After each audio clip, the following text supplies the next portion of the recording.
نہیں ہوتی، بلکہ در حقیقت رمضان المبارک ہم سے اس سے زیادہ کا مطالبہ کرتا ہے۔ اور قرآن کریم میں اللہ جل شانہ نے ارشاد فرمایا ہے کہ میں نے جنات اور انسانوں کو صرف ایک کام کے لیے پیدا کیا، اور وہ یہ کہ میری عبادت کریں۔ گویا اللہ تعالیٰ نے انسان کی تخلیق کا بنیادی مقصد یہ بتایا کہ وہ اللہ کی عبادت کرے۔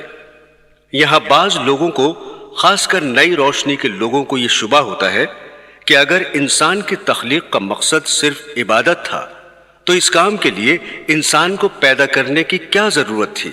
یہ کام تو فرشتے پہلے سے بہت اچھی طرح انجام دے رہے تھے، اور وہ اللہ کی عبادت، تسبیح اور تقدیس میں لگے ہوئے تھے۔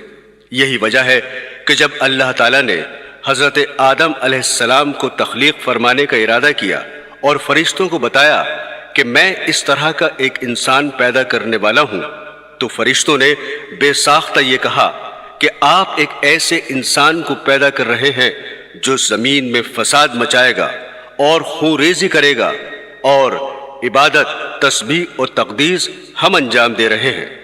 اسی طرح آج بھی اعتراض کرنے والے یہ اعتراض کر رہے ہیں کہ اگر انسان کی تخلیق کا مقصد صرف عبادت ہوتا تو اس کے لیے انسان کو پیدا کرنے کی ضرورت نہیں تھی، یہ کام تو فرشتے پہلے ہی انجام دے رہے ہیں۔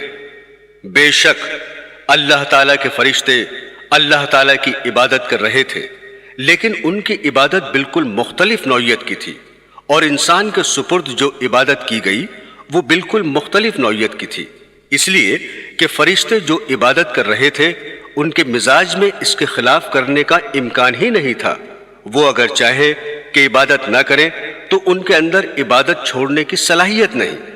اللہ تعالیٰ نے ان کے اندر سے گناہ کرنے کا امکان ہی ختم فرما دیا، اور نہ انہیں بھوک لگتی ہے، نہ ان کو پیاس لگتی ہے، اور نہ ان کے اندر شہوانی تقاضا پیدا ہوتا ہے، حتیٰ کہ ان کے دل میں گناہ کا وسوسہ بھی نہیں گزرتا۔ گناہ کی خواہش اور گناہ پر اقدام تو دور کی بات ہے۔ اس لیے اللہ تعالیٰ نے ان کی عبادت پر کوئی اجر و ثواب بھی نہیں رکھا، کیونکہ اگر فرشتے گناہ نہیں کر رہے ہیں تو اس میں ان کا کوئی کمال نہیں، اور جب کوئی کمال نہیں تو پھر جنت والا اجر و ثواب بھی مرتب نہیں ہوگا۔ مثلا ایک شخص بینائی سے محروم ہے، جس کی وجہ سے ساری عمر اس نے نہ کبھی فلم دیکھی، نہ کبھی ٹی وی دیکھا، اور نہ کبھی غیر محرم پر نگاہ ڈالی۔ بتائیے کہ ان گناہوں کے نہ کرنے میں اس کا کیا کمال ظاہر ہوا؟ اس لیے کہ اس کے اندر ان گناہوں کے کرنے کی صلاحیت ہی نہیں ہے۔ لیکن ایک دوسرا شخص جس کی بینائی بالکل ٹھیک ہے، جو چیز چاہے دیکھ سکتا ہے، لیکن دیکھنے کی صلاحیت موجود ہونے کے باوجود جب کسی غیر محرم کی طرف دیکھنے کا تقاضا دل میں پیدا ہوتا ہے، وہ فوراً اللہ تعالیٰ کے خوف سے نگاہ نیچی کر لیتا ہے۔ اب بظاہر دونوں گناہوں سے بچ رہے ہیں، لیکن دونوں میں زمین آسمان کا فرق ہے۔ پہلا شخص بھی گناہ سے بچ رہا ہے اور دوسرا شخص بھی گناہ سے بچ رہا ہے، لیکن پہلے شخص کا گناہ سے بچنا کوئی کمال نہیں، اور دوسرے شخص کا گناہ سے بچنا کمال ہے۔ لہٰذا اگر ملائکہ صبح سے شام تک کھانا نہ کھائیں تو یہ کوئی کمال نہیں، اس لیے کہ انہیں بھوک ہی نہیں لگتی اور انہیں کھانے کی حاجت ہی نہیں، لہٰذا ان کے نہ کھانے پر کوئی اجر و ثواب بھی نہیں۔ لیکن انسان ان تمام حاجتوں کو لے کر پیدا ہوا ہے، لہٰذا کوئی انسان کتنے ہی بڑے سے بڑے مقام پر پہنچ جائے، حتیٰ کہ سب سے اعلیٰ مقام یعنی نبوت پر پہنچ جائے، تب بھی وہ کھانے پینے سے مستثنی نہیں ہو سکتا۔ چنانچہ کفار نے انبیاء پر یہی اعتراض کیا، جس کے بارے میں قرآن پاک میں ارشاد ہوا، یہ رسول کیسے ہیں جو کھانا بھی کھاتے ہیں اور بازاروں میں چلتے پھرتے بھی ہیں؟ تو برادران اسلام، کھانے کا تقاضا انبیاء کے ساتھ بھی لگا ہوا ہے۔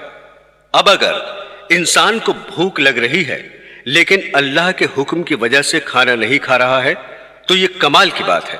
اس لیے اللہ تعالیٰ نے فرشتوں سے فرمایا کہ میں ایک ایسی مخلوق پیدا کر رہا ہوں جس کو بھوک بھی لگے گی، پیاس بھی لگے گی، اور اس کے اندر شہوانی تقاضے بھی پیدا ہوں گے، اور گناہ کرنے کے دائیں بھی ان کے اندر پیدا ہوں گے۔ لیکن جب گناہ کا دائیا پیدا ہوگا اس وقت وہ مجھے یاد کر لے گا اور مجھے یاد کر کے اپنے نفس کو اس گناہ سے بچا لے گا، اس کی یہ عبادت اور گناہ سے بچنا ہمارے یہاں قدر و قیمت رکھتا ہے، اور جس کا اجر و ثواب اور بدلہ دینے کے لیے ہم نے جنت تیار کر رکھی ہے، اس لیے کہ اس کے دل میں داعیہ اور تقاضا ہو رہا ہے، اور خواہشات پیدا ہو رہی ہیں، اور گناہ کے محرکات سامنے آ رہے ہیں، لیکن یہ انسان ہمارے خوف اور ہماری عظمت کے تصور سے اپنی آنکھ کو گناہ سے بچا لیتا ہے، اپنے کان کو گناہ سے بچا لیتا ہے، اپنی زبان کو گناہ سے بچا لیتا ہے، اور گناہوں کی طرف اٹھتے ہوئے قدموں کو روک لیتا ہے، تاکہ میرا اللہ مجھ سے ناراض نہ ہو جائے۔ یہ عبادت فرشتوں کے بس میں نہیں تھی، اس عبادت کے لیے انسان کو پیدا کیا گیا۔ برادران اسلام، حضرت یوسف علیہ السلام کو جو فتنہ زلیخا کے مقابلے میں پیش آیا، کون مسلمان ایسا ہے جو اس کو نہیں جانتا؟ قرآن کریم کہتا ہے کہ زلیخا نے حضرت یوسف علیہ السلام کو گناہ کی دعوت دی۔ اس وقت زلیخا کے دل میں بھی گناہ کا خیال پیدا ہوا، اور حضرت یوسف علیہ السلام کے دل میں بھی گناہ کا خیال آ گیا۔ عام لوگ تو اس سے حضرت یوسف علیہ السلام پر اعتراض اور ان کی تنقیص بیان کرتے ہیں، حالانکہ قرآن کریم یہ بتلانا چاہتا ہے کہ گناہ کا خیال آ جانے کے باوجود اللہ تعالیٰ کے خوف اور ان کی عظمت کے استحضار سے اس گناہ کے خیال پر عمل نہیں کیا، اور اللہ تعالیٰ کے حکم کے آگے سر تسلیم خم کر لیا۔ لیکن اگر گناہ کا خیال بھی دل میں نہ آتا اور گناہ کرنے کی صلاحیت ہی نہ ہوتی اور گناہ کا تقاضا ہی پیدا نہ ہوتا، تو پھر 1000 مرتبہ زلیخا گناہ کی دعوت دے، پھر تو کمال کی کوئی بات نہیں تھی۔ کمال تو یہی تھا کہ گناہ کی دعوت دی جا رہی ہے، ماحول بھی موجود ہے، حالات بھی سازگار ہیں، اور دل میں خیال بھی آ رہا ہے، لیکن ان سب چیزوں کے باوجود اللہ کے حکم کے آگے سر تسلیم خم کر کے فرمایا کہ معاذ اللہ، میں اللہ کی پناہ چاہتا ہوں۔ یہ عبادت ہے جس کے لیے اللہ تعالیٰ نے انسان کو پیدا فرمایا۔ جب انسان کا مقصد تخلیق عبادت ہے، تو اس کا تقاضا یہ تھا کہ جب انسان دنیا میں آئے تو صبح سے لے کر شام تک عبادت کے علاوہ کوئی اور کام نہ کرے، اور اس کو دوسرے کام کرنے کی اجازت نہ ہونی چاہیے۔ چنانچہ دوسری جگہ قرآن کریم نے فرمایا ہے کہ اللہ تعالیٰ نے مومنوں سے ان کی جانیں اور ان کے مال خرید لیے، اور اس کا معاوضہ یہ مقرر فرمایا کہ آخرت میں ان کو جنت ملے گی۔ جب ہماری جانیں بک چکی ہیں تو یہ جانیں جو ہم لیے بیٹھے ہیں وہ ہماری نہیں ہیں، بلکہ بکا ہوا مال ہے، اس کی قیمت لگ چکی ہے۔ جب یہ جان اپنی نہیں ہے تو اس کا تقاضا یہ تھا کہ اس جان اور جسم کو سوائے اللہ کی عبادت کے دوسرے کام میں نہ لگایا جائے۔ لہٰذا اگر ہمیں اللہ تعالیٰ کی طرف سے یہ حکم دیا جاتا ہے کہ تمہیں صبح سے شام دوسرے کام کرنے کی اجازت نہیں، بس صرف سجدے میں پڑے رہا کرو اور اللہ اللہ کیا کرو، دوسرے کاموں کی اجازت نہیں، نہ کمانے کی اجازت ہے نہ کھانے کی اجازت ہے، تو یہ حکم انصاف کے خلاف نہ ہوتا، اس لیے کہ پیدا ہی عبادت کے لیے کیا گیا۔ لیکن قربان جائیے ایسے خریدار پر کہ اللہ تعالیٰ نے ہماری جان و مال کو خرید بھی لیا اور اس کی قیمت بھی پوری لگا دی، یعنی جنت، پھر وہ جان و مال ہمیں واپس بھی لوٹا دیا کہ یہ جان و مال تم اپنے پاس رکھ لو، اور ہمیں اس بات کی اجازت دی کہ کھاؤ پیو کماؤ اور دنیا کے کاروبار کرو، بس 5 وقت کی نماز پڑھ لیا کرو اور فلاں فلاں چیزوں سے پرہیز کرو، باقی جس طرح چاہو کرو۔ یہ اللہ تعالیٰ کی عظیم رحمت اور عنایت ہے۔ لیکن دوستو، جائز کرنے کا نتیجہ کیا ہوتا ہے؟ اللہ تعالیٰ بھی جانتے تھے کہ جب یہ انسان دنیا کے کاروبار اور کام دھندوں میں لگے گا تو رفتہ رفتہ اس کے دل پر غفلت کے پردے پڑ جایا کریں گے اور دنیا کے کاروبار اور دھندوں میں کھو جائے گا۔ تو اس غفلت کو دور کرنے کے لیے وقتاً فوقتاً کچھ اوقات مقرر فرما دیے ہیں۔ ان میں سے ایک رمضان المبارک کا مہینہ ہے، اس لیے کہ سال کے 11 مہینے تو آپ تجارت میں، زراعت میں، مزدوری میں اور دنیا کے کاروبار اور دھندوں میں کھانے کمانے اور ہنسنے بولنے میں لگے رہے، اور اس کے نتیجے میں دلوں پر غفلت کا پردہ پڑنے لگتا ہے۔ اس لیے ایک مہینہ اللہ تعالیٰ نے اس کام کے لیے مقرر فرما دیا کہ اس مہینے میں تم اپنے اصل مقصد تخلیق یعنی عبادت کی طرف لوٹ کر آؤ، جس کے لیے تمہیں دنیا میں بھیجا گیا اور جس کے لیے تمہیں پیدا کیا گیا۔ اس ماہ میں اللہ کی عبادت میں لگو اور 11 مہینے تک تم سے جو گناہ سرزد ہوئے ہیں ان کو بخشواؤ، اور دل کی صلاحیتوں پر جو میل آ چکا ہے اس کو دھلواؤ، اور دل میں جو غفلت کے پردے پڑ چکے ہیں ان کو اٹھواؤ۔ اس کام کے لیے ہم نے یہ مہینہ مقرر کیا ہے۔ ایک حدیث ہے، حضرت سلمان رضی اللہ تعالیٰ عنہ کہتے ہیں کہ نبی کریم صلی اللہ علیہ وسلم نے شعبان کی آخری تاریخ میں ہم لوگوں کو واعظ فرمایا کہ تمہارے اوپر ایک مہینہ آ رہا ہے جو بہت بڑا مہینہ ہے، بہت مبارک مہینہ ہے۔ اس میں ایک رات ہے شب قدر جو ہزاروں مہینوں سے بڑھ کر ہے۔ اللہ تعالیٰ نے اس کے روزے کو فرض فرمایا اور اس کے رات کے قیام یعنی تراویح کو ثواب کی چیز بنایا ہے۔ جو شخص اس مہینے میں کسی نیکی کے ساتھ اللہ کا قرب حاصل کرے، ایسا ہے جیسا کہ غیر رمضان میں فرض ادا کیا، اور جو شخص اس مہینے میں کسی فرض کو ادا کرے وہ ایسا ہے جیسا کہ غیر رمضان میں 70 فرض ادا کرے۔ یہ مہینہ صبر کا ہے اور صبر کا بدلہ جنت ہے، اور یہ مہینہ لوگوں کے ساتھ غمخواری کرنے کا ہے۔ اس مہینے میں مومن کا رزق بڑھا دیا جاتا ہے۔ جو شخص کسی روزہ دار کا روزہ افطار کرائے اس کے لیے گناہوں کے معاف ہونے اور آگ سے خلاصی کا سبب ہوگا، اور روزہ دار کے ثواب کی مانند اس کو ثواب ہوگا، مگر اس روزہ دار کے ثواب سے کچھ کم نہیں کیا جائے گا۔ صحابہ نے عرض کیا، یا رسول اللہ، ہم میں سے ہر شخص تو اتنی وسعت نہیں رکھتا کہ روزہ دار کو افطار کرائے۔ تو آپ صلی اللہ علیہ وسلم نے فرمایا کہ پیٹ بھر کھلانے پر موقوف نہیں، یہ ثواب تو اللہ جل شانہ ایک کھجور سے کوئی افطار کرا دے یا ایک گھونٹ پلا دے یا ایک گھونٹ لسی پلا دے، اس پر بھی مرحمت فرماتے ہیں۔ یہ ایسا مہینہ ہے کہ اس کا اول حصہ اللہ کی رحمت ہے، اور درمیانی حصہ مغفرت ہے، اور آخری حصہ آگ سے آزادی ہے۔ جو شخص اس مہینے میں ہلکا کر دے اپنے غلام و خادم کے بوجھ کو، حق تعالی جل شانہ اس کی مغفرت فرماتے ہیں اور آگ سے آزادی فرماتے ہیں۔ اور 4 چیزوں کی اس میں کثرت رکھا کرو، جن میں سے 2 چیزیں اللہ تعالیٰ کی رضا کے واسطے اور 2 چیزیں ایسی ہیں کہ جن سے تمہیں چارہ کار نہیں۔ پہلی 2 چیزیں جن سے تم اپنے رب کو راضی کرو وہ کلمہ طیبہ اور استغفار کی کثرت ہے، اور دوسری 2 چیزیں یہ ہیں کہ جنت کی طلب کرو اور آگ سے پناہ مانگو۔ جو شخص کسی روزہ دار کو پانی پلائے، حق تعالیٰ قیامت کے دن میری حوض سے اس کو ایسا پانی پلائیں گے جس کے بعد جنت میں داخل ہونے تک پیاس نہیں لگے گی۔ عزیزان گرامی، لفظ رمضان میم کے سکون کے ساتھ ہم غلط استعمال کرتے ہیں۔ صحیح لفظ رمضان میم کے زبر کے ساتھ ہے، اور رمضان کے لوگوں نے بہت سے معنی بیان کیے ہیں، لیکن اصل عربی زبان میں رمضان کے معنی ہیں جھلسا دینے والا اور جلا دینے والا، اور اس ماہ کا یہ نام اس لیے رکھا گیا کہ سب سے پہلے جب اس ماہ کا نام رکھا جا رہا تھا اس سال یہ مہینہ شدید جھلسا دینے والا گرمی میں آیا تھا، اس لیے لوگوں نے اس کا نام رمضان رکھ دیا۔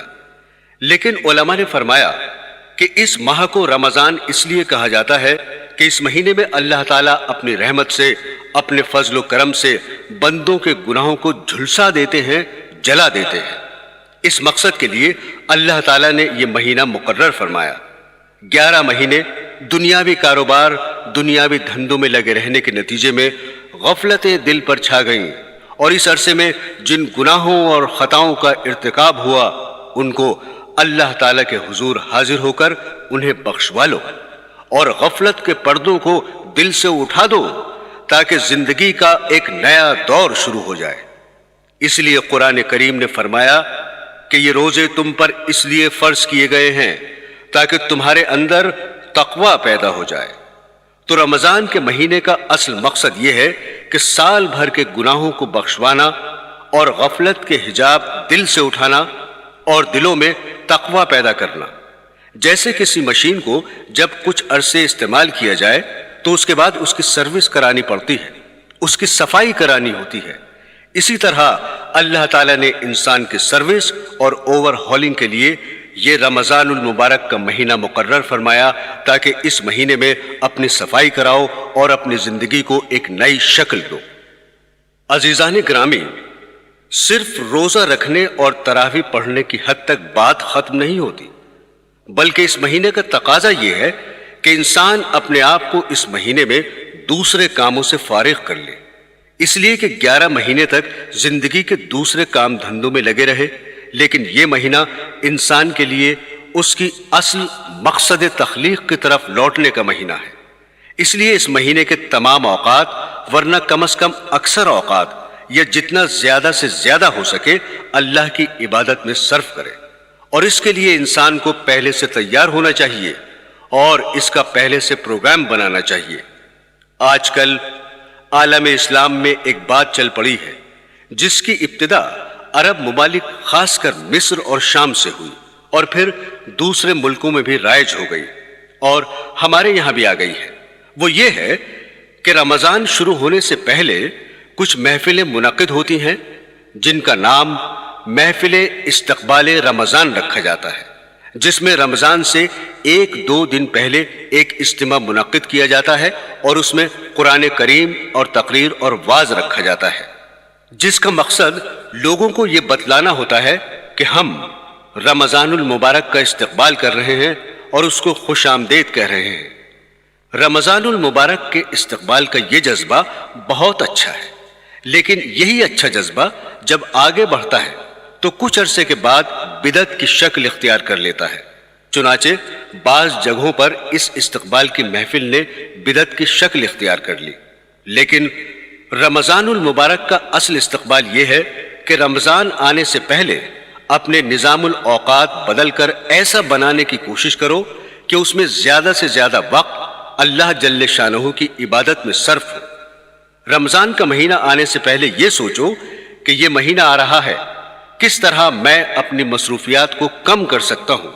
اس مہینے میں اگر کوئی شخص اپنے آپ کو عبادت کے لیے فارغ کر لے تو سبحان اللہ، اور اگر کوئی شخص اپنے آپ کو فارغ نہیں کر سکتا تو پھر یہ دیکھیے کہ کون کون سے کام 1 ماہ کے لیے چھوڑ سکتا ہوں، ان کو چھوڑے، اور کن مصروفیات کو کم کر سکتا ہوں ان کو کم کرے، اور جن کاموں کو رمضان کے بعد ملتوی کر سکتا ہے ان کو ملتوی کرے، اور رمضان کے زیادہ سے زیادہ اوقات کو عبادت میں لگانے کی فکر کرے۔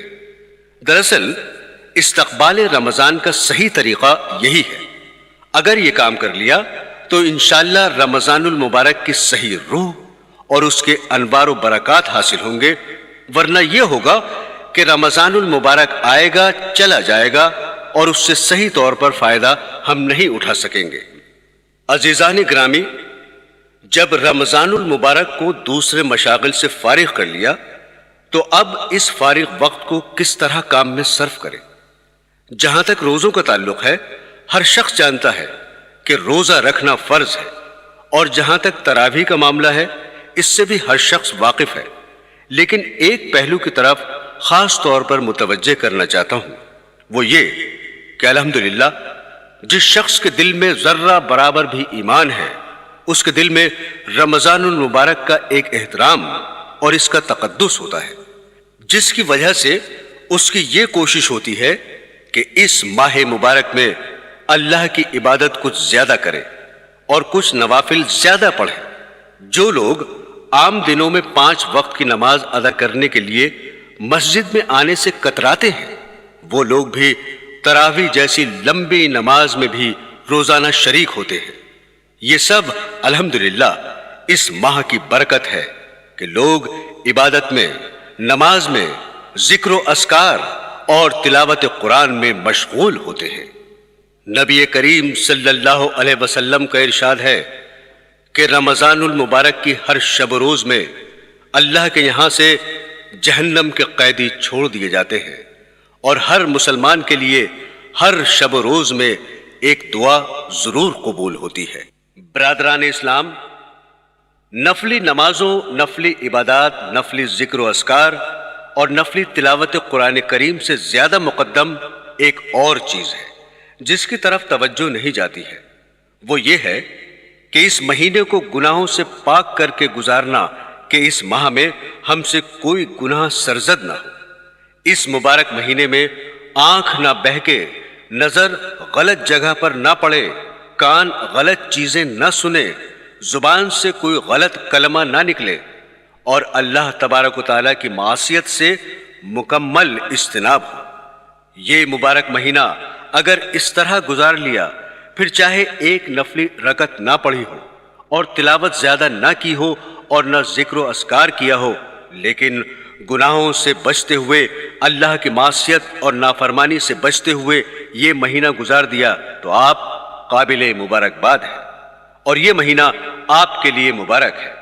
11 مہینے تک ہر قسم کے کام میں مبتلا رہتے ہیں، اور یہ اللہ تبارک و تعالیٰ کا ایک مہینہ آ رہا ہے، کم از کم اس کو تو گناہوں سے پاک کر لو، اس میں تو اللہ تعالیٰ کی نافرمانی نہ کرو، اس میں تو کم از کم جھوٹ نہ بولو، اس میں تو غیبت نہ کرو، اس میں تو بد نگاہی کے اندر مبتلا نہ ہو، اس مبارک مہینے میں تو کانوں کا غلط استعمال نہ کرو، اس میں تو رشوت نہ کھاؤ، اس میں سود نہ کھاؤ، کم از کم ایک مہینہ اس طرح گزار لو۔ عزیزان گرامی، روزے تو ماشاءاللہ بڑے ذوق و شوق سے رکھ رہے ہیں، لیکن روزے کے کیا معنی ہیں؟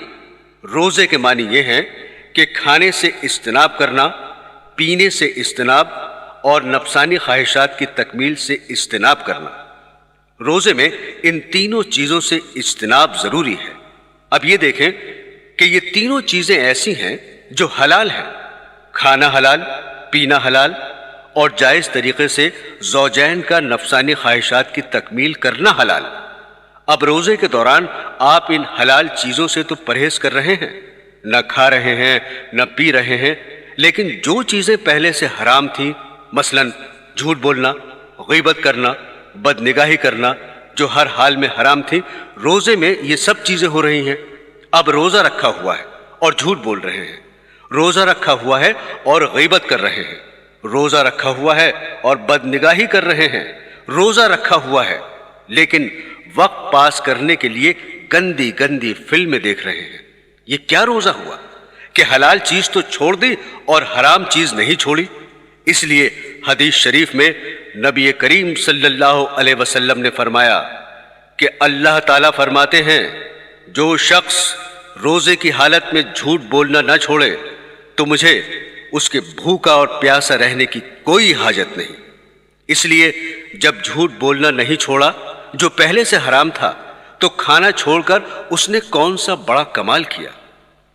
اگرچہ فقہی اعتبار سے روزہ درست ہو گیا، اگر کسی مفتی سے پوچھو گے کہ میں نے روزہ بھی رکھا تھا اور جھوٹ بھی بولا تھا، تو وہ مفتی یہی جواب دے گا کہ روزہ درست ہو گیا، اس کی قضا واجب نہیں۔ لیکن اس کی قضا واجب نہ ہونے کے باوجود اس روزے کا ثواب اور برکات ملیا میٹ ہو گئی، اس واسطے کہ تم نے اس روزے کی روح حاصل نہیں کی۔ قرآن حکیم میں ارشاد باری تعالیٰ ہے کہ اے ایمان والو، تم پر روزے فرض کیے گئے جیسے پچھلی امتوں پر فرض کیے گئے۔ کیوں روزے فرض کیے گئے؟ تاکہ تمہارے اندر تقوی پیدا ہو۔ یعنی روزہ اصل میں اس لیے تمہارے ذمے شروع کیا گیا تاکہ اس کے ذریعے تمہارے دل میں تقوی کی شمع روشن ہو۔ اب سنیے روزے سے تقوی کس طرح پیدا ہوتا ہے۔ بعض علماء کرام نے فرمایا کہ روزے سے تقوی اس طرح پیدا ہوتا ہے کہ روزہ انسان کی قوت حیوانیہ اور قوت بہیمیہ کو توڑتا ہے۔ جب آدمی بھوکا رہے گا تو اس کی وجہ سے اس کی حیوانی خواہشات اور حیوانی تقاضے کچلے جائیں گے، جس کے نتیجے میں گناہوں پر اقدام کرنے کا داعیہ اور جذبہ سست پڑ جائے گا۔ لیکن ہمارے حضرت مولانا شاہ اشرف علی تھانوی رحمت اللہ علیہ نے فرمایا کہ صرف قوت بہیمیہ توڑنے کی بات نہیں، بلکہ بات دراصل یہ ہے کہ جب آدمی صحیح طریقے سے روزہ رکھے گا تو یہ روزہ خود تقوی کی ایک عظیم الشان سیڑھی ہے۔ اس لیے کہ تقوی کے کیا معنی ہے؟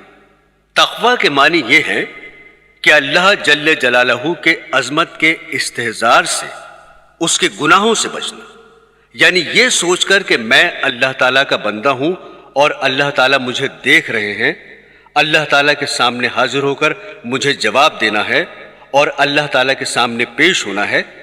اس تصور کے بعد جب انسان گناہوں کو چھوڑتا ہے تو اسی کا نام تقوی ہے۔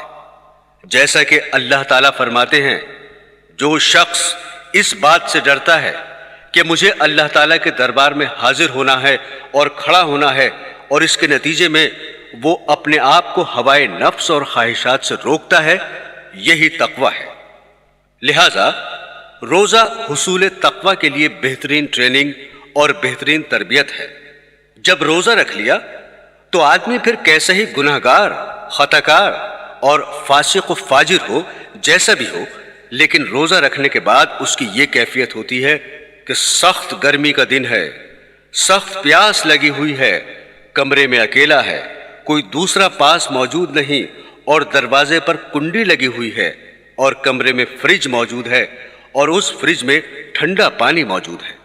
اس وقت انسان کا نفس یہ تقاضا کرتا ہے کہ شدید گرمی کے عالم میں ٹھنڈا پانی پی لوں، لیکن کیا وہ شخص فریج سے ٹھنڈا پانی نکال کر پی لے گا؟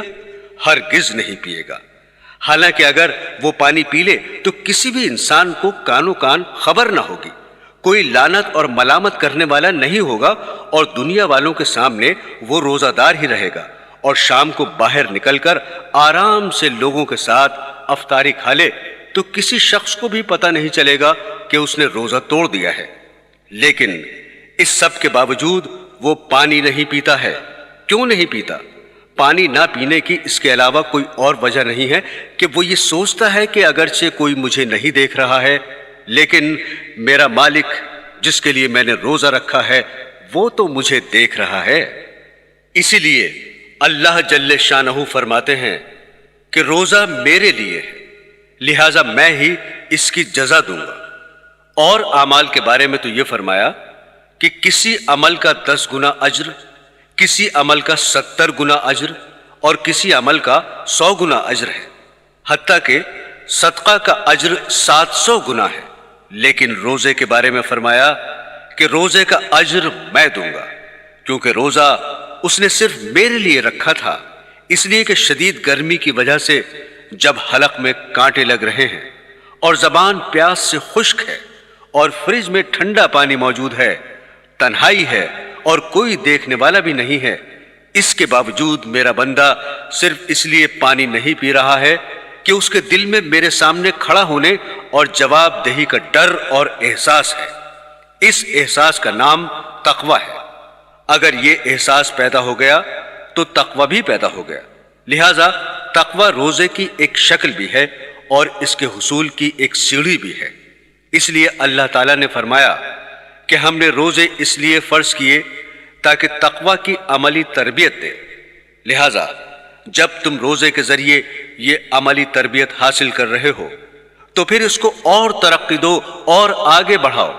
لہذا جس طرح روزے کی حالت میں شدت پیاس کے باوجود پانی پینے سے رک گئے تھے اور اللہ تعالیٰ کے خوف سے کھانا کھانے سے رک گئے تھے، اور اسی طرح جب کاروباری زندگی میں نکلو اور وہاں پر اللہ کی معصیت اور نافرمانی کا تقاضا اور داعیہ پیدا ہو تو یہاں بھی اللہ کے خوف سے اس معصیت سے رک جاؤ۔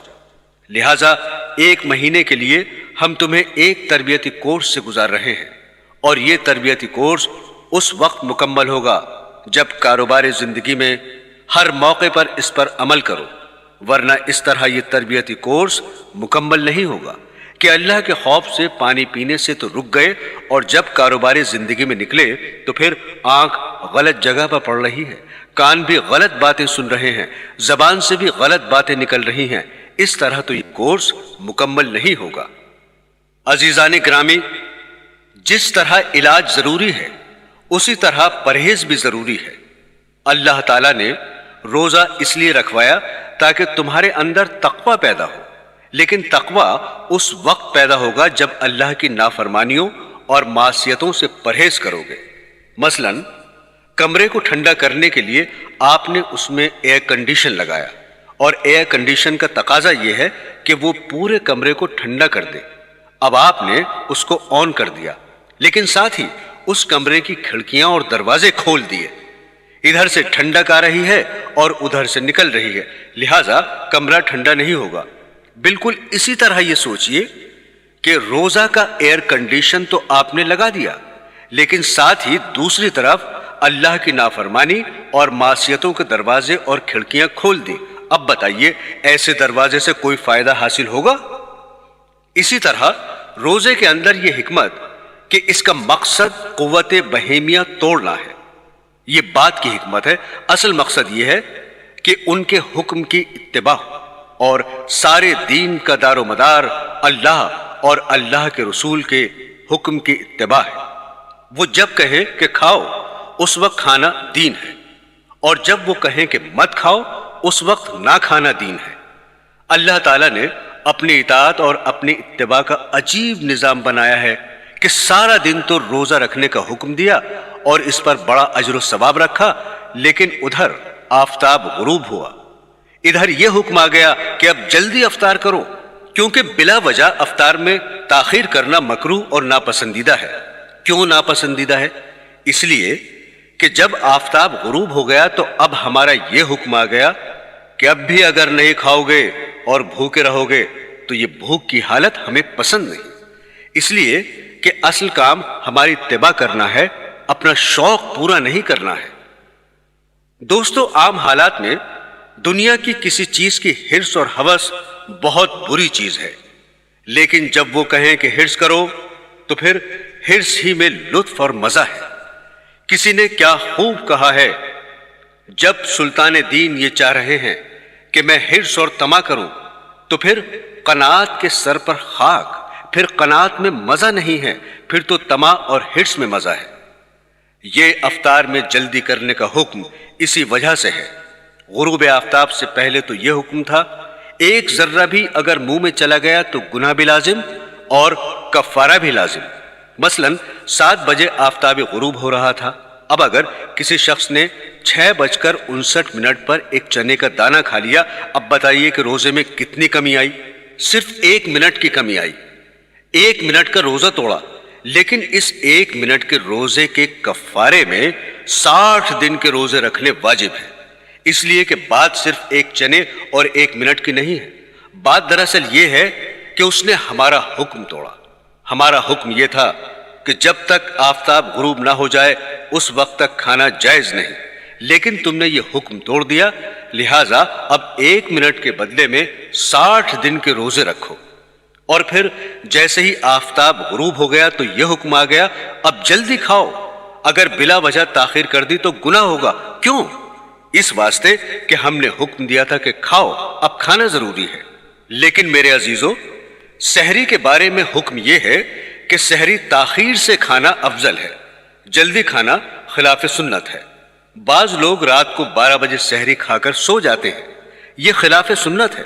چنانچہ صحابہ کرام کا بھی یہی معمول تھا کہ بالکل آخری وقت تک کھاتے رہتے تھے، اس واسطے کہ یہ وہ وقت ہے جس میں اللہ تعالیٰ کی طرف سے نہ صرف یہ کہ کھانے کی اجازت ہے بلکہ کھانے کا حکم ہے۔ اس لیے جب تک وہ وقت باقی رہے گا ہم کھاتے رہیں گے، کیونکہ اللہ تعالیٰ کے حکم کی اتباع اور اطاعت اسی میں ہے۔ اب اگر کوئی شخص پہلے سحری کھا لے تو گویا کہ اس نے روزے کے وقت میں اپنی طرف سے اضافہ کر دیا، اس لیے پہلے سے سحری کھانے کو ممنوع قرار دیا گیا۔ پورے دین میں سارا کھیل اتباع کا ہے۔ جب ہم نے کہا کہ کھاؤ تو کھانا ثواب ہے، اور جب ہم نے کہا کہ مت کھاؤ تو نہ کھانا ثواب ہے۔ اس لیے حضرت حکیم الامت رحمت اللہ علیہ فرمایا کرتے تھے کہ جب اللہ میاں کہہ رہے ہیں کہ کھاؤ اور بندہ کہے میں تو نہیں کھاتا یا میں کم کھاتا ہوں، یہ تو بندگی اور اطاعت نہ ہوئی۔ ارے بھائی، نہ تو کھانے میں کچھ رکھا ہے اور نہ ہی نہ کھانے میں کچھ رکھا ہے، سب کچھ ان کی اطاعت میں ہے۔ اس لیے جب انہوں نے کہہ دیا کہ کھاؤ تو پھر کھاؤ، اس میں اپنی طرف سے زیادہ پابندی کرنے کی ضرورت نہیں ہے۔ نبی کریم صلی اللہ علیہ وسلم کا ارشاد ہے کہ ہمارے اور اہل کتاب یعنی یہود و نصارہ کے روزے میں سحری کھانے سے فرق ہوتا ہے کہ وہ سحری نہیں کھاتے۔ ایک جگہ ارشاد ہے کہ سحری کھایا کرو کہ اس میں برکت ہے، ایک جگہ ارشاد ہے کہ 3 چیزوں میں برکت ہے، جماعت میں اور سرید میں اور سحری کھانے میں۔ اس حدیث میں جماعت سے عام مراد ہے نماز کی جماعت اور ہر وہ کام جس کو مسلمانوں کی جماعت مل کر کرے کہ اللہ کی مدد اس کے ساتھ فرمائی گئی ہے، اور سرید گوشت میں پکی ہوئی روٹی کہلاتی ہے جو نہایت لذیذ کھانا ہوتا ہے۔ تیسرے، سحری۔ نبی کریم صلی اللہ علیہ وسلم جب کسی صحابی کو اپنے ساتھ سحر کھلانے کے لیے بلاتے تو ارشاد فرماتے کہ آؤ برکت کا کھانا کھا لو۔ ایک اور حدیث میں ارشاد ہے کہ سحری کھا کر روزے پر قوت حاصل کرو اور دوپہر کو سو کر آخر شب کے اٹھنے پر مدد چاہا کرو۔ برادران اسلام، اہتمام کرنے کی چیز یہ ہے کہ جب روزہ رکھ لیا تو اب اپنے آپ کو گناہوں سے بچاؤ، آنکھوں کو بچاؤ، کانوں کو بچاؤ، زبانوں کو بچاؤ۔ ایک رمضان کے موقع پر ایک بزرگ دین نے فرمایا کہ میں ایک ایسی بات کہتا ہوں جو کوئی اور نہیں کہے گا، وہ یہ کہ اپنے نفس کو اس طرح بہلاؤ اور اس سے عہد کر لو کہ 1 مہینہ بغیر گناہ کے گزار لو۔ جب یہ 1 مہینہ گزر جائے تو پھر تیرا جو جی چاہے کرنا۔ چنانچہ فرماتے ہیں کہ اللہ تعالیٰ کی رحمت سے امید ہے کہ جب یہ 1 مہینہ بغیر گناہ کے گزر جائے گا تو پھر اللہ تعالیٰ خود اس کے دل میں گناہ چھوڑنے کا داعیہ پیدا فرما دیں گے۔ لیکن یہ عہد کر لو کہ یہ اللہ کا مہینہ آ رہا ہے، یہ عبادت کا مہینہ ہے، یہ تقوی پیدا کرنے کا مہینہ ہے، ہم اس میں گناہ نہیں کریں گے، اور ہر شخص اپنے گریبان میں منہ ڈال کر دیکھے کہ وہ کن گناہوں میں مبتلا ہے، پھر ان سب کے بارے میں یہ عہد کر لے کہ میں ان میں مبتلا نہیں ہوں گا۔ مثلا یہ عہد کر لے کہ رمضان المبارک میں آنکھ غلط جگہ پر نہیں اٹھے گی، کان غلط بات نہیں سنیں گے، زبان سے غلط بات نہیں نکلے گی۔ یہ تو کوئی بات نہ ہوئی کہ روزہ بھی رکھا ہوا ہے اور فواحشات کو آنکھ سے دیکھ رہے ہیں اور اس سے لطف اندوز ہو رہے ہیں۔ دوسری اہم بات جو وہ حضرت رحمت اللہ علیہ فرماتے تھے کہ کم از کم اس 1 مہینے میں تو رزق حلال کا اہتمام کر لو، جو لقمہ آئے وہ حلال کا آئے۔ کہیں ایسا نہ ہو کہ روزہ تو اللہ کے لیے رکھا اور اس کو حرام چیز سے افطار کر رہے ہیں، سود پر افطار ہو رہا ہے، یا رشوت پر افطار ہو رہا ہے، یا حرام آمدنی پر افطار ہو رہا ہے۔ یہ کیسا روزہ ہوا کہ سحری بھی حرام اور افطاری بھی حرام اور درمیان میں روزہ؟ اس لیے خاص طور پر اس مہینے میں حرام روزی سے بچو اور اللہ تبارک و تعالیٰ سے مانگو کہ یا اللہ میں رزق حلال کھانا چاہتا ہوں، مجھے رزق حرام سے بچا لیجیے۔ بعض حضرات وہ ہیں جن کا بنیادی ذریعہ معاش الحمدللہ حرام نہیں ہے بلکہ حلال ہے، البتہ اہتمام نہ ہونے کی وجہ سے کچھ حرام آمدنی کی آمیزش ہو جاتی ہے۔ ایسے حضرات کے لیے حرام سے بچنا کوئی دشوار کام نہیں ہے، وہ کم از کم اس مہینے میں تھوڑا سا اہتمام کر لیں اور حرام آمدنی سے بچیں۔ یہ عجیب قصہ ہے کہ اس ماہ کے لیے تو اللہ تعالیٰ نے فرمایا تھا کہ یہ صبر کا مہینہ ہے، یہ غم خاری کا مہینہ ہے، ایک دوسرے سے ہمدردی کا مہینہ ہے، لیکن اس ماہ میں لوگ الٹا کھال کھینچنے کی فکر کرتے ہیں۔ ادھر رمضان المبارک کا مہینہ آیا اور ادھر چیزوں کی ذخیرہ اندوزی شروع کر دی، لہٰذا کم از کم اس مہینے میں اپنے آپ کو ایسے حرام کاموں سے بچاؤ۔ بعض حضرات وہ ہیں جن کا ذریعہ آمدنی مکمل طور پر حرام ہے، مثلا وہ کسی سودی ادارے میں ملازم ہے۔ ایسے حضرات اس ماہ میں کیا کریں؟ ایسے آدمی کو جس کی مکمل آمدنی حرام ہے اگر ہو سکے تو رمضان میں چھٹی لے لے اور کم از کم اس ماہ کے خرچ کے لیے جائز اور حلال ذریعے سے انتظام کر لے، کوئی جائز آمدنی کا ذریعہ اختیار کر لے، اور اگر یہ بھی نہ ہو سکے اس ماہ کے خرچ کے لیے کسی سے قرض لے لے اور یہ سوچے میں اس مہینے میں حلال آمدنی سے کھاؤں گا اور اپنے بچوں کو بھی حلال کھلاؤں گا، کم از کم اتنا تو کر لے۔ بہرحال لوگ اس مہینے میں نوافل وغیرہ کا تو اہتمام بہت کرتے ہیں لیکن گناہوں سے بچنے کا اتنا اہتمام نہیں کرتے، حالانکہ اس ماہ میں اللہ تعالیٰ نے گناہوں سے بچنے کو آسان فرما دیا ہے۔ چنانچہ اس ماہ میں شیطان کو بیڑیاں پہنا دی جاتی ہیں، اس کو قید کر دیا جاتا ہے، لہٰذا شیطان کی طرف سے گناہ کرنے کے وسوسے اور تقاضے ختم ہو جاتے ہیں، اس لیے گناہوں سے بچنا آسان ہو جاتا ہے۔